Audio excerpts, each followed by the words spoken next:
¿Qué tal? Buen día a todos. Hoy nos encontramos para llevar a cabo este diálogo llamado Introducción al análisis de datos y gráficas, herramientas claves para la toma de decisiones. La idea es pues, remarcar la importancia de las gráficas, la información, la aplicación de los diferentes métodos de análisis y gráfica y tratamientos de datos para pues, una toma de decisiones. Hoy nos acompaña el ingeniero Leonardo Marín. Él es ingeniero físico, actualmente es candidato a maestro en ciencia y tecnología en sistemas avanzados de manufactura del PISIT. Y nos acompaña el doctor Luis Alberto Cáceres Díaz, doctor en ciencias en la especialidad de materiales y actualmente es investigador por México CONACYT, comisionado al CIAT AC, Centro de Tecnología Avanzada, Unidad San Luis. Y un servidor, John Edison García, también investigador por México, comisionado al CIATEC San Luis Potosí.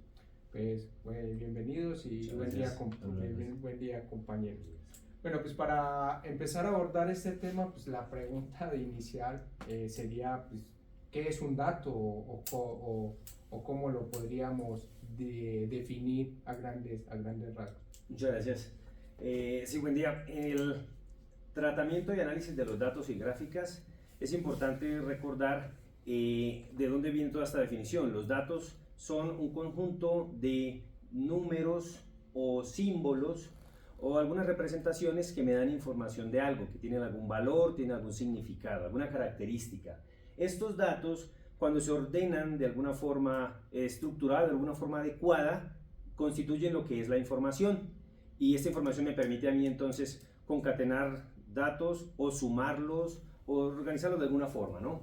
Ya cuando tengo esta información ordenada o estructurada, lo que yo puedo obtener de allí es un mensaje de esta información, un conocimiento específico que me permitirá entonces tomar alguna decisión respecto de un problema que se quiera resolver, respecto de algún criterio que se tenga. Entonces, en tratamiento de datos y análisis de gráficos, es importante tener en cuenta estas cuatro diferencias, ¿no? Entre datos, información, conocimiento y decisiones. Recordemos que en datos hay demasiado volumen y a medida que se empiezan a clasificar o estructurar, entonces aumenta el valor. Ok. Bueno, hizo mención algo acerca de sumas, restas y tratamiento. Eso lo estamos hablando ya como una operación matemática. Sí. Pero en el momento de que cuando se tienen datos que no son operables matemáticamente, pero también hizo énfasis en otra parte importante, que es el concepto de símbolos, ¿no? A grandes rasgos también los números se convierten en un símbolo que representan una cantidad y luego la operación. Pero pues cuando no son operables matemáticamente o no se pueden hacer operaciones, ahí cómo sería el análisis o cómo se diferenciaría en los datos en este caso. Listo, no, hay que tener en cuenta que existen dos tipos de datos. Están los datos estructurados y los datos no estructurados. Los datos estructurados son, por ejemplo, una tabla de Excel que viene con filas y columnas. Las filas pueden representar un cliente, una clase, un tipo, pero las columnas representan como una cantidad o una cualidad. Podría ser el género, la edad, el oficio o el nombre de la persona. Y existen los datos no estructurados. Estos son datos como por ejemplo libros, imágenes, videos, que tienen datos pero no son datos que podemos analizar a la vez. Necesitamos trabajarlos o sacarlos de lugares muy puntuales. Ok. Entonces vemos que lo de datos está muy asociado a lo que es información, porque también nos mencionabas acerca de los datos que podemos encontrar en un libro, ¿no? Sí. Entonces al menos como es en el ámbito científico, por ejemplo los artículos científicos son temas desarrollados muy puntuales o lo que es un paper científico, un artículo científico, que son temas muy puntuales, ¿no? Pero tenemos información o datos de diferente índole, como es del caso de un equipo que se usó, la marca, el modelo, hasta pues ya lo que el usuario desee extraer de ahí, que ya serían de pronto ya hallazgos científicos o comportamientos respecto a un fenómeno físico. Así es, o resultados. Correcto. Así es. Ahí, digamos, respecto al manejo de la información y lo que los datos implican, es importante a veces reconocer en qué naturaleza se está trabajando. Pero un ejemplo práctico que podemos ver aquí de la vida cotidiana o la parte de diagnóstico médico tiene que ver con la toma de un electrocardiograma que se hace a las personas. Este tipo de información, digamos, es una adquisición de datos que son señales, son biopotenciales que se miden en algunos puntos particulares del cuerpo. Son valores de voltaje en función del tiempo que se están colectando con algún sensor. Todos esos datos se pueden organizar, pero dependiendo de la forma en como yo los presente, en una relación de dispersión en diagrama XY, y la forma en como yo los analice es que podría obtener una información útil o no de este tipo de análisis. Entonces, esta colección de datos de forma aislada no representaría nada, pero al momento de organizarlos y entonces representar en forma de voltaje versus tiempo, yo ya puedo entender o observar una especie de aumentos de voltaje y periodos de tiempo. A eso se le conoce como el complejo PQRST. Ahora, cuando se tiene la información organizada, se toma esta información con algún experto en el tema, en el caso generalmente son los médicos, y ellos me van a permitir a mí hacer alguna especie de interpretación de este tipo de información. En el caso, por ejemplo, del complejo QRS, representa la corriente de despolarización ventricular de un corazón, y ahí el médico tendrá que dar un diagnóstico. ¿Está bien? ¿Necesita un tratamiento? Etcétera.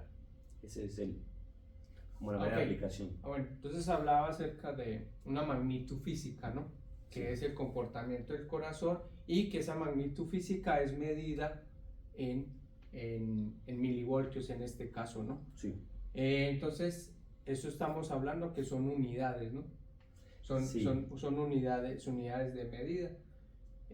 También hablaba acerca del gráfico de dispersión, el gráfico XY, que es el que pues alcanzo a observar acá, ¿no? Así que es. Por sí solo, si no hubiera, digamos, esa diferenciación en este caso en el eje X como tiempo en segundos y en el eje Y voltaje en milivoltios, pues si no tuviera esa, pues sería simplemente una imagen, ¿no?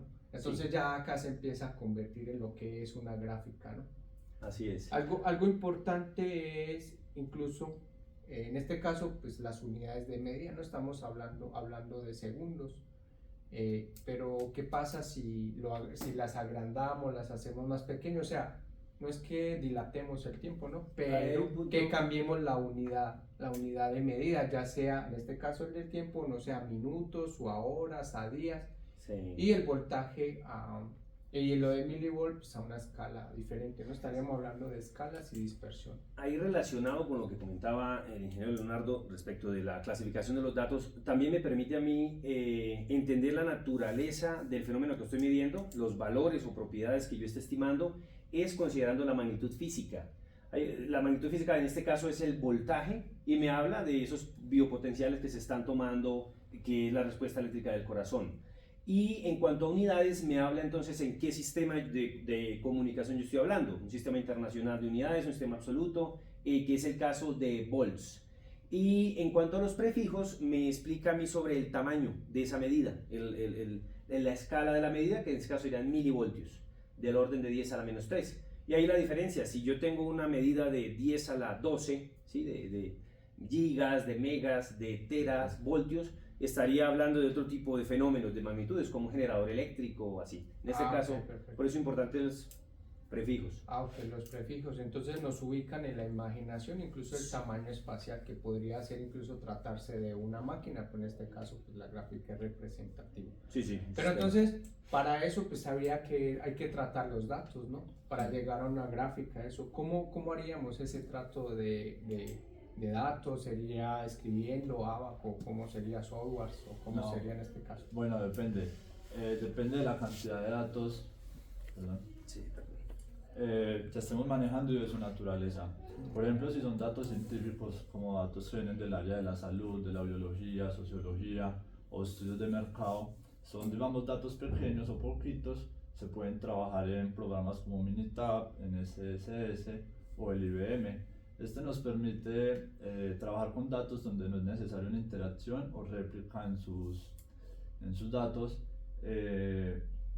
y son análisis simples sin necesidad de modelos. Ahora, si tenemos un poquito más de datos y necesitamos hacer reportes o graficar, tenemos lo que es Looker Studio, que es de Google, tenemos el Excel y tenemos el Power BI. Este nos permite representar gráficos, crear tablas de resúmenes o hacer pequeños cálculos. La ventaja de este es que es relativamente rápido y se ve visualmente muy bien. Ahora, si tenemos muchísimos datos, del orden de 10.000, 100.000 datos, analizarlos en estos programas ya es muy difícil porque el software no está diseñado para esta cantidad de datos. O si necesitamos hacer un análisis personalizado, multiplicar filas con otras o hacer operaciones entre ellas, lo mejor es utilizar Python y MATLAB porque este nos permite hacer Machine Learning o Deep Learning y trabajar con datos de forma más organizada y tal vez con ayuda de un poco de inteligencia artificial. Ok. Entonces algo importante acá hay que tener en cuenta que existen diferentes paquetes de software para el tratamiento de los datos.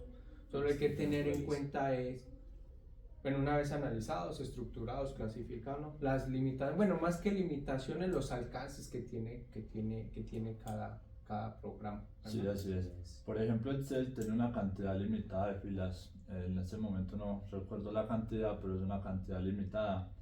Y hay momentos donde podemos tener datos, pues tal vez no infinitos, pero sí muchísimos. Y entonces Excel se queda corto para el análisis de estos datos. Ok.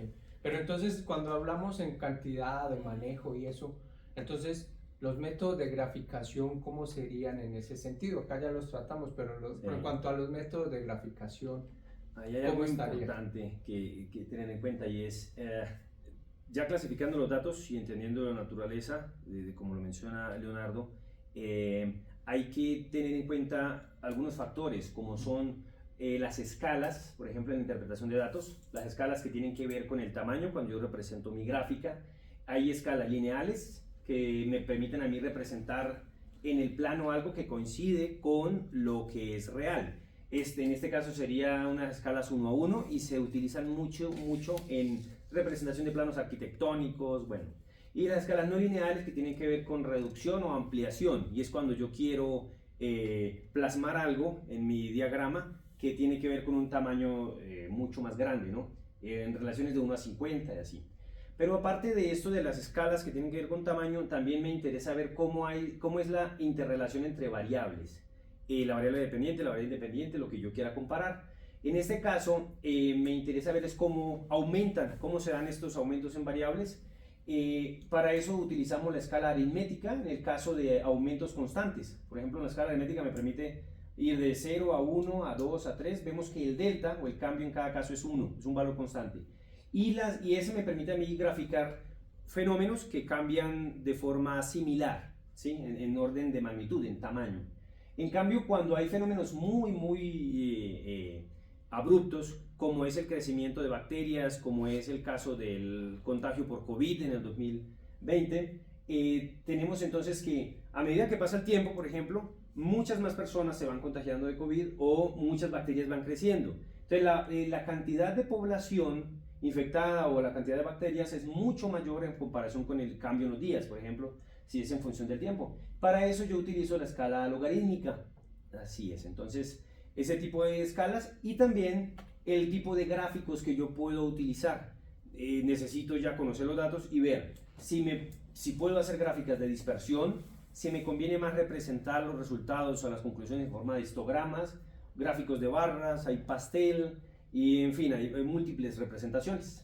Ok. Entonces hablaba acerca de, bueno, de escalas, ¿no? Las diferentes escalas que se manejan, que incluso no estamos hablando de los tamaños, sino el tratamiento del dato como tal. Si no es un comportamiento lineal o en el caso del ejemplo de crecimiento bacteriano o contagio de algún virus, que es un comportamiento exponencial. Entonces pues ya hay formas, métodos para ese análisis que incluso nos podrían permitir predicciones en el tiempo, ¿no? Exactamente. Sí, pero importante. aparte de eso, pues también, aunque son esas predicciones, cuando hablando de tiempo, en el caso de que fuera una gráfica en su eje independiente tiempo, pues los tamaños importan, ¿no? Lo que hablamos en una gráfica, el rango, ¿no? ¿Qué tamaño de análisis? Porque no es lo mismo que haya, digamos, un análisis de predicción o de cálculo, en donde si se analiza en un día, en años, o pues incluso si cambiamos del tamaño de la población, si en caso no es mundial, a nivel regional, de un país o de una ciudad como tal. Ahí cómo tendríamos en cuenta ese aspecto importante para un correcto análisis y una correcta toma de decisión. Bueno, hay que tener en cuenta las limitaciones del área, ¿no? Si, digamos, es un país, digamos, que está infectado y este país está como en cuarentena, pues no hay necesidad de estudiar todo el resto del planeta, solo centrarnos en eso. O si es un pueblo, o si es algo más pequeño. Como por ejemplo, otro caso podría ser el cambio del dólar en función al peso mexicano. Como podemos ver, esta es una gráfica de un solo día. Podemos ver que el dólar oscila mucho, o bueno, oscila entre aproximadamente 5 centavos de peso, pero al principio del día se mantiene estable, pero después del mediodía pues baja. Esto le permite, digamos, a un proveedor, a alguien que compra, saber qué tipo de productos comprar, perdón, qué cantidad de productos comprar. Ahora, si analizamos en función de los 6 meses, como para tener una historia más grande, o sea, ampliamos la visión, podemos ver que en realidad el peso estadounidense ha estado bajando en los últimos 6 meses, perdón, el dólar estadounidense ha estado bajando en los últimos meses, y es acá donde nos podemos predecir como que para los próximos meses va a subir, va a bajar y en este tipo de cosas. Ok.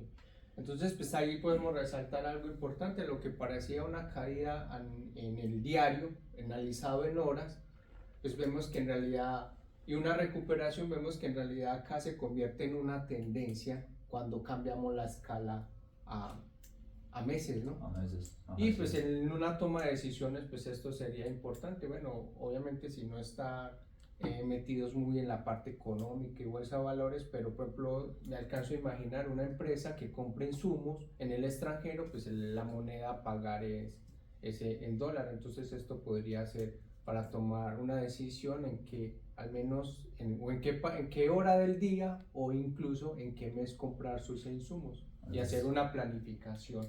Este análisis sería relevante. Okay. Muy bien. Ahora, algo importante es que podemos descargar datos de páginas gubernamentales. Por ejemplo, esta gráfica que lo que hace es estudiar la energía generada liquidada en el mes de agosto en México, en todo el país de México, y podemos ver, por ejemplo, que en este caso tenemos más del 50% se genera la energía por ciclo combinado, y tenemos una que es la biomasa, que se genera muy poquita. Pero acá lo que hay que resaltar es que desde las páginas oficiales se pueden descargar, o desde las páginas gubernamentales se pueden descargar datos con los cuales se pueden estudiar y sacar conclusiones que nos permitan obtener un beneficio o beneficiar al país en general.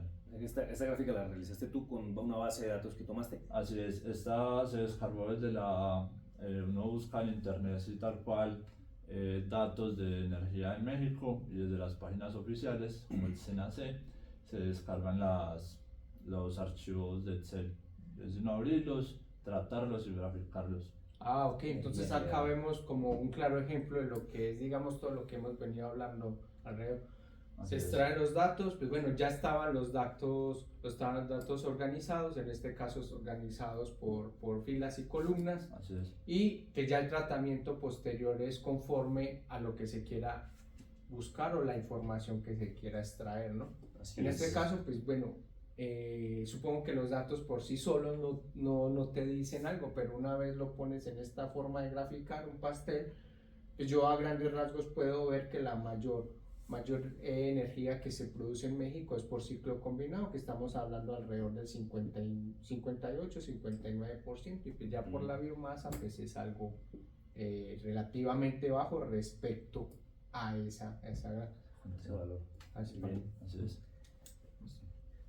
es. Bueno, pues entonces pues esperemos que haya servido.